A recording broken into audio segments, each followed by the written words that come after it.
So what are the biggest leaks? Obviously betting with weak draws. Just betting everything that is a draw, then facing a raise, facing a jam, and having no idea what to do. You probably have experienced that if you're not so familiar with playing as a short stack. Not attacking cap, pre-flop, and flop ranges I just mentioned. There are many exploitative plays possible. We will definitely also talk about that later on. Pot controlling, weak top pairs versus right ranges. In fact, I would say applying too much GTO thinking. People want to also have top pairs in their checking range, and then they put the weakest top pairs in their checkback range. No, when it comes to short stack post flop, being capped is not so important anymore. Because when we have a good hand, we go broke.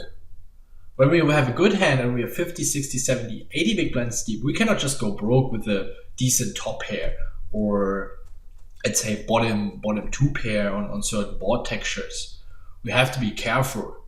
But since we're so short and the risk reward ratio becomes better for us, we can easily get it in with many top pairs, no matter what the board texture is. I mean, there are some exceptions.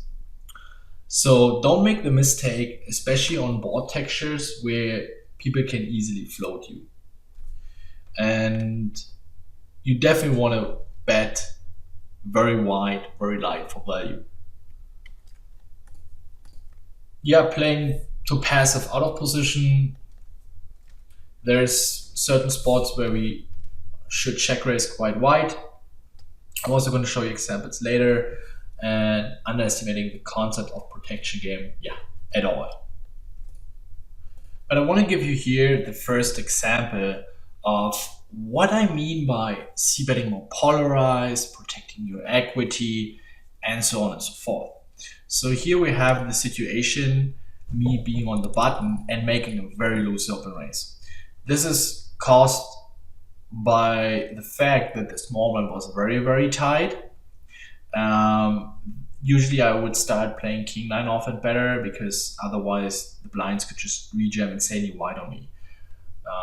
This is also something you're going to learn in the steal and or re-steal and call versus re-steals videos. I'm going to teach you like what kind of frequencies to open raise, what to consider when rejamming, and so on and so forth. So here I made an adjustment and I open raised it a bit wider. So the flop comes Jack 9-5, and the question is, what kind of hands do we want to see bet here? We are relatively short. I mean, we're going to bet around 5k, 6k, and the question is, what hands do we pick and to see bet, and what hands do we check? And this is one of the big advantages of PioSolver that gives you an idea of what kind of hands to bet here. So this would be my range. As I said, I would probably open a bit wider because of the small blind. So I would open or play probably around 50% from the button here. I would, since I have less than 20 big blinds, I would jam some of the aces, some of the suited aces, and some of the pocket pairs. It's very loose. I wouldn't go any looser. You definitely want to have the read that the small blind is fairly tight, and he has been playing very, very tight so far. But this is not the point here. And out of position, I gave him some traps, and he's basically also rejamming most of the aces. And he's also someone, I put him on a more wider defending range. So we let him check, and this is our range here. And as you can see, he wants to bet us around 60% of the time with a bet size of around 35% pot. And as you can see, king 8 off is a clear bet. It has some very good backdoors. Any 6, any 7, any 10, we turn gutters where we can keep barreling. Any queen, we have the overcard. So it's a very good bet. And if we get raised, it's not so horrible. We're just folding 3 outs here. If he has a jack or 9, this is really not so horrible. But let's take a look. What kind of bluffs do we want to bet, or which kind of other bluffs? And as you can see, 8-7 suited is a double gut shot. The 10 and the 6 make us a straight. Yet we cannot really call a raise, or we cannot really, if he jams on us, we cannot call. He can bluff with queen 10, king 10, 10 8, all those kind of hands, we are dominated. And that's why with 8-7, you want to check back, because it would be such a waste of equity to bet fold this hand here.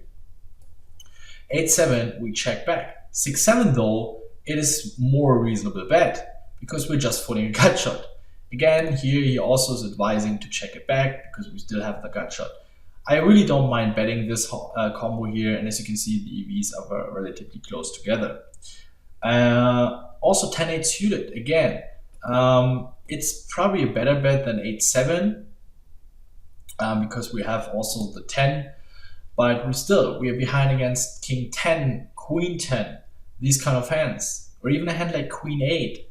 So 10-8, we also check back. We call always a turn bet. The thing is, we can also turn our bluff, turn our hand into bluff on the later streets. So just because you check back the flop doesn't necessarily mean you cannot bluff on later streets. If you check back 10-8, you can bluff on a king, you can bluff on an ace. You have your 10, you have your 7, and you have your queen that improves you to pairs, the nuts, or a king ace is additional bluff combo. And you can represent ace king, ace queen, ace 10, ace 5, ace 9, all of those kind of hands, or king queen, king 10. So even a hand like king queen off or king queen suited is a better bet. Again, we're ahead against 7-6 or 8-7, 10-8, queen 10. And against something like jack 7, we have two overs and a gut shot, so we have good equity. So when we bet 2 big blinds and we get raised to 8 big blinds, you can see that he wants to go in with king queen, or yeah, the king 10 off combos here. We're not betting king 10 off that much, so basically just king queen. Checking back king queen is also pretty fine here. Those kind of hands, they're pretty close. Again, you just want to, what the core principle you want to follow. If you have a weak draw, check it back, which a weak draw you cannot go broke with. If you have a good draw like queen 10, we dominate weaker draws. We can easily go broke with such a stack size. So keep that in mind, bet very polarized, and then you have a really good strategy for playing in position as a pre-flop aggressor. And what you also can see that he wants to bet the second pairs quite frequently. I mean, just look at the board texture. It's, yes, we can face some check raise, but the thing is, it's a board where he will float so wide. King 10, 10-7, 10-8, queen 10, queen 8, 10-7, I already mentioned, yeah, 6-7, 8-7, all those kind of hands, a 5, weaker 9x. So here with the 9, we have a pretty clear value bet. And the question is, what do we do if we get raised? Yeah, and he wants to go broke with those 9x combos. I would advise to probably, if he wants to go broke with those hands, I would probably more lean towards checking.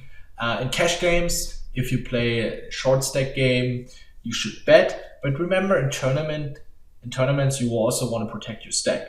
If you busto, you're out. So you want to avoid those marginal spots. So when you're not really sure with your second pairs what to do, you don't want to build up a pot necessarily, just check back. We're talking about very, very little tweaks here. Speaking about these second pairs. A big thing is that you don't want to waste your equity. So what I've been teaching you about which draws to bet and which kind of hands to check back with, this is something you need to apply. So all those kind of hands like king 8, king 7, those are very, very good hands to bet. We have a lot of barrel potential, and if we get raised or jammed, we just fold 3 outs. With a hand like 7-8, if we bet he jams, we fold 8 outs, and this would be horrible.